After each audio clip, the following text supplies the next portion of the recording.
Taftish.uz internet nashri bo'yicha o'z munosabatimni bildirmoqchiman, biroz kechikkan bo'lsa ham. Ushbu munosabatimizni 3 qismga bo'lamiz. Birinchisi Ichki ishlar vazirligiga, ikkinchisi ushbu nashrning o'ziga va xodimlariga va uchinchisi jamiyatga qaratilgan bo'ladi. Ichki ishlar vazirligi bilan bog'liq munosabatim.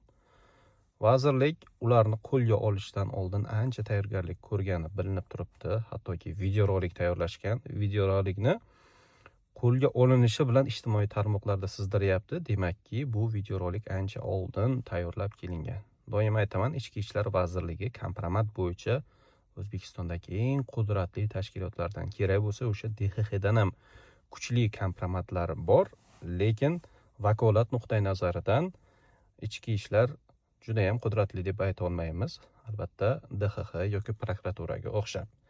Xullas, bu internet nashr Ichki ishlar vazirligi bilan ancha ziddiyatlarga borgan edi va Ichki ishlar vazirligi ham bunaqa holatda jim turadigan vazirlik emas.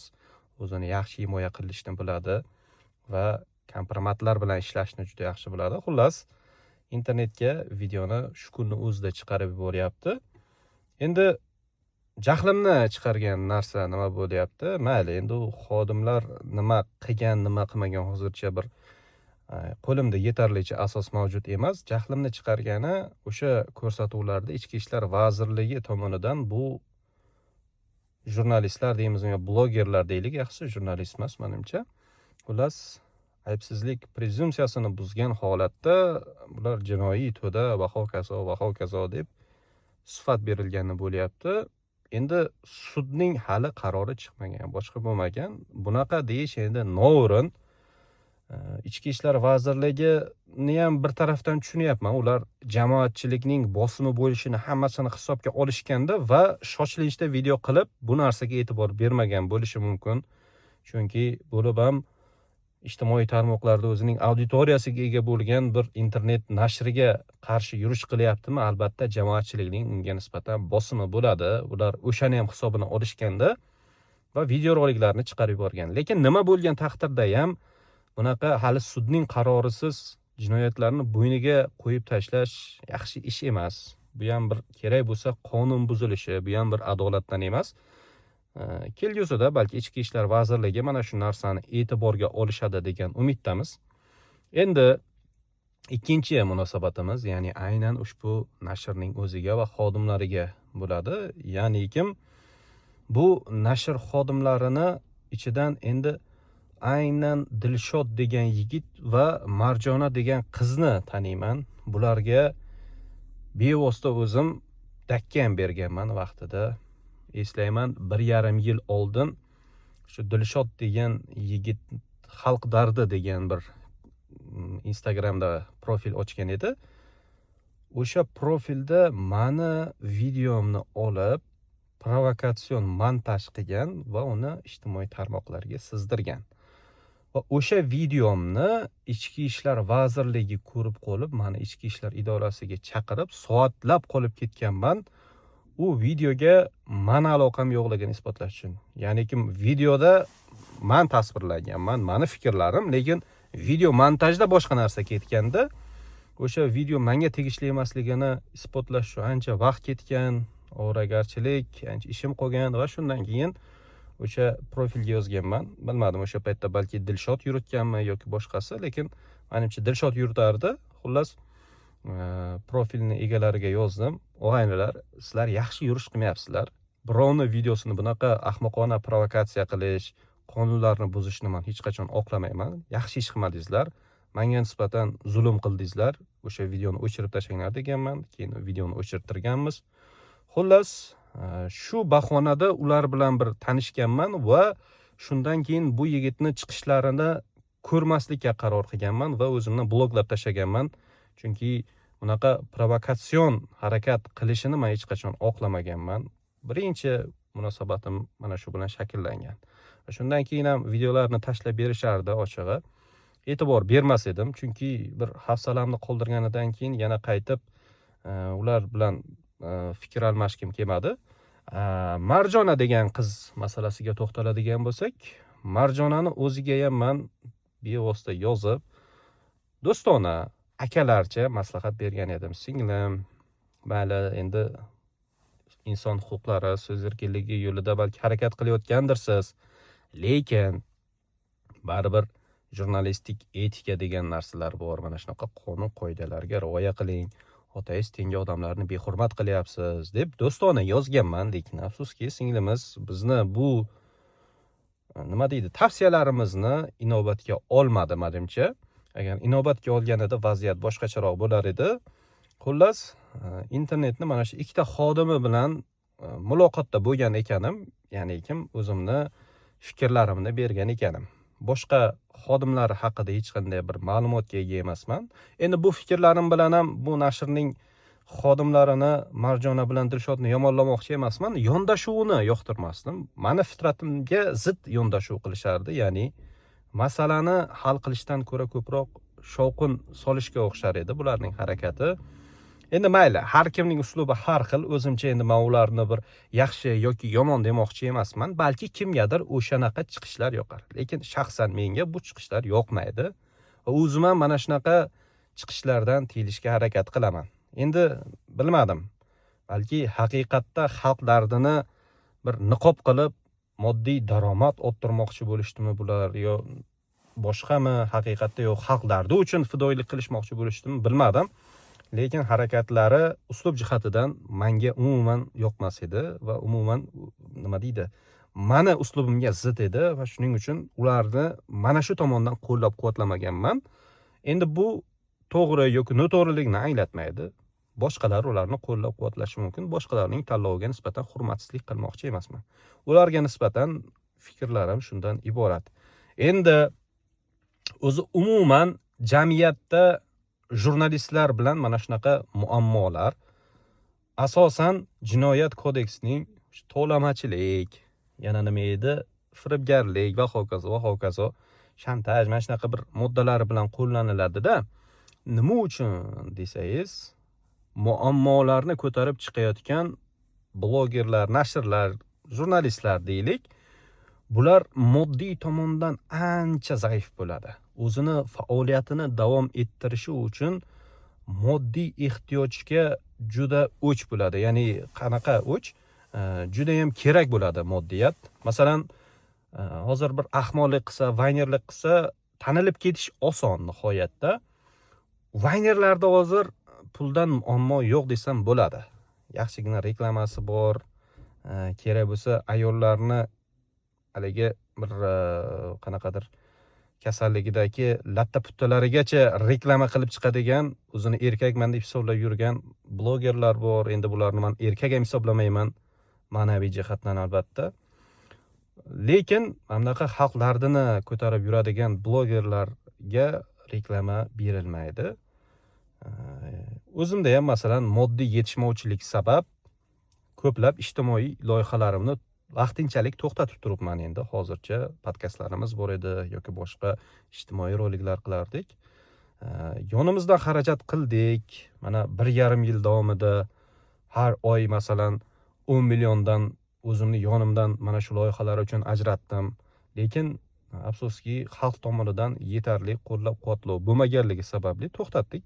Zotan bir xalqqa muhtoj bo'lib, xalqimizga qarab qo'ygan joyimiz ham yo'q edi.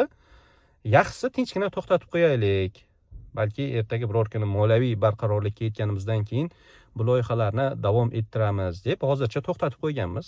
Xudo xolasa bizneslarimizni, mana boshlayotgan ishlarimiz yaxshi yurib ketgandan keyin moliyaviy barqarorlikka yetib bularni davom ettiramiz. Xo'p, o'zi umuman xalq dardini deylik, yo'q, xalq dardi demayli, qanaqadir bir absurd tushunchadayda bu. Muammolarni ko'tarib chiqayotgan blogerlarni mamlaqa har xil firibgarlik yo boshqa moddalar bilan ayblanmasligi uchun nima qilish kerak?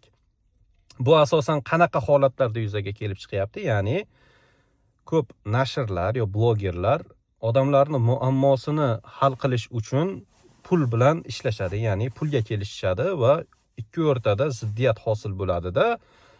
Va e'tirozi bor taraf ularning ustidan yozib beradi, keyin ichki ishlar ularga nisbatan firibgarlik deb modda qo'zg'aydi, boshqa va mana shundan muammo kelib chiqadi. Va men o'zim aytaman doim, muammolarni ko'tarib chiqishda bir tomonni pulini olish o'rinli emas. Bu xolislikni yo'qotadi o'z-o'zidan. Tasavvur qiling, men hozir boryapman-da, bitta Eshmat degan odamni muammosini hal qilib beraman deb 50 million pul olyapman undan va men qanday qilib boyagi Eshmatni masalasini ko'rib chiqishda Toshmatga xolis bo'lishim mumkin. O'zimning oldingi chiqishlarimda ham aytganman, bu xolislik emas, bu pulga ishlash deganman. Endi agar bunaqa bo'ladigan bo'lsa, advokatlik firmasini ochish kerak, jurnalistik yoki internet nashr deb o'zini o'ylamasdan. Endi bunaqa ham deymiz, boshqa iloj yo'q. Nima qilish kerak? Ana u nashr yurishi uchun qora qozon qaynash kerakmi? Bolasini boqish kerakmi? Endi bunaqa paytda ko'rpani boshiga tortsa oyog'i ochiladi, oyog'iga tortsa boshi ochilib qoladi. Shuning uchun xalqimizni bir yaxshi tendensiyaga targ'ib qilishga harakat qildik. Ya'ni donat masalasiga. O'zim mana faoliyatimni boshlaganimdan beri baraka topkurlar, donat madaniyatini rivojlantiraylik deb harakat qildim, targ'ib qildim. Ishonasizmi? Donatdan tushadigan summa nihoyatda bir achinarli-da. Qo'pol qilib aytganda, ba'zi bir o'rinlarda mayli endi hech narsaga yetmaydigan donat yig'iladi-da. Men masalan o'zim misolimda ko'rdim. Endi azaga chiqqan o'zini dardini aytib yig'laydi degan gap bor-ku. Men endi o'zim dardimni aytmoqchi emasman. Men o'zim misolimda boshqalarni tasavvur qildim va boshqalarni his qildim-da. Demakki, bizning odamlarimiz mana shunaqa donat jihatdan qo'llab-quvvatlamaydi. O'zi donat unaqa qimmat narsa emas. Deylik, mana donat havolasi bor. Rasmiy ro'yxatdan o'tadigan havola bor-da bu. Deylik, o'sha donat havolasini qoldiradi-da. Aynan o'zimni misol qilib aytmay, deylik, o'sha taftish uzni obunachilari bugungi kunda 1 millionta obunachisi bor deylik o'shalarni va o'sha 1 millionta obunachisining orasidan hech bo'lmasa 10 mingtasi 5 ming so'mdan paynet qilganda ham yoki o'sha donat orqali to'lov qilganda ham bilasizmi qancha pul bo'lib ketadi? 50 million pul bo'lar ekan. Har holda internet nashr o'zini eplab, texnik vositalarni yaxshilab va eng asosiysi fuqarolarning puliga qarab qolmasdan ko'rsatuvlar qilishi mumkin edi. Lekin afsuski bizda bunaqa madaniyatning yo'qligi sabab hech qaysi jurnalist xalqqa yuzlanib ayta olmaydi. Xalqim, siz meni moddiy tarafdan qo'llab-quvvatlab turing, men sizlar uchun kurashaman deb hech qaysi bloger ayta olmaydi. Agar shunaqa deydigan bo'lsa, hozir bir ikkita aql chicharlar chiqatdan, san zamonaviy gadoychilikni o'ylab topdilaringmi? Gadoymisanlar? Kerak bo'lsa ishlalaring xalq uchun. Baraka topkur. Hech kim xalq uchun, xalq manfaatlari uchun harakatlanishga majbur emas. O'sha davlatni oyligini olayotgan, xalqning solig'idan maosh olayotgan amaldorlardan boshqa. O'zi xalqimiz talabni noto'g'ri qo'yadi. Jurnalistdan emas, o'zini huquqini himoya qilishni yoki o'sha davlat amaldorlaridan talab qilishni bilish kerak-da. Afsuski, bizning odamlarimiz amaldordan talab qilmaydi-da, jurnalistga boradi yo blogerga boradi, nima uchun mana bu masalani gapirmayapsan, quloqmisan, qo'rqoqmisan deydi. Mayli, men qo'rqayotgan ekanim, men kamera o'zing gapir, men chiqarib beraman sahifamga desangiz, tum-taraqa yo'q bo'lib ketadi-da. Shuning uchun xalqimizda o'zi aybdor. Mana shu jurnalistlarni qamalishiga yo boshqa bir boshiga musibat kelishiga eng katta aybdor xalqning o'zi. Kim nima desa desin, xalqni o'zini aybdor qilasanmi deb aytadimi, boshqami? Eng asosiysi aybdor mana shu xalqimiz. Biz faollarni qo'llab-quvvatlashni bilmaymiz. Biz to'g'ri tushunaylik, hech kim shunchaki bolasi och o'tirgan paytda kimdir chiqib olib aqllilik qilishni hech kim yoqtirmaydi yoki kimdir haq huquqni himoya qilishni hech kim yoqtirmaydi. Bolang och, seni gapirgin kelmaydi. Nima qilaman, o'lib ketmaydimi o'sha xalq deydi-da hamma ham ichida. Shuning uchun to'g'ri tushunish kerak va mana bunaqa faollarni donat qilishni qo'llab-quvvatlashni o'rganishimiz kerak. Izohda biz sen tomondamiz, unaqa u bir tenga qimmat gap. Men hech qachon ishonmayman va odamlarning izohiga ishonib bu maydonga kirayotganlarga aytaman, ishonma bu xalqning izohlariga deyman. Baraka topkurlar. Bu xalqni izohlariga ishonma. Hech qaysi hech qachon yoningda turib bera olmaydi. Qani o'sha izohlarda taftishchilarda qo'llab-quvvatlaganlar, qani biz siz tarafdamiz, bo'lsang zo'r ketyapsiz, unaqa qilyapsiz, bunaqa qilyapsiz deydiganlar, qani qaysi biri chiqib bir video murojaat qila olyapti? Hech qaysi qila olmaydi. Shuning uchun mana bu izohlarda katta gapirayotganlarni gapiga uchmanglar. Ulardan efariya olmanglar. Boshqa mana shu bu media maydoniga kirib kelmoqchi, bloger bo'lmoqchi, muammolarni ko'tarmoqchi bo'lganlarga aytaman, zinhor va zinhor odamlarning izohiga ishonmang. Bu izoh yozadiganlar kerak bo'lsa sizga 5000 so'm donat qila olmaydi. Endi bu bilan xalqimizni ham yerga urib tashlamoqchi emasman. Men shunchaki ko'zga tutyapman. Kim nima desa desin, to'g'ri. Donat qiladigan, qo'llab-quvvatlaydigan, faollarni zo'r ushlab beradigan xalqimiz ham bor, lekin bu ozchilikni tashkil qiladi.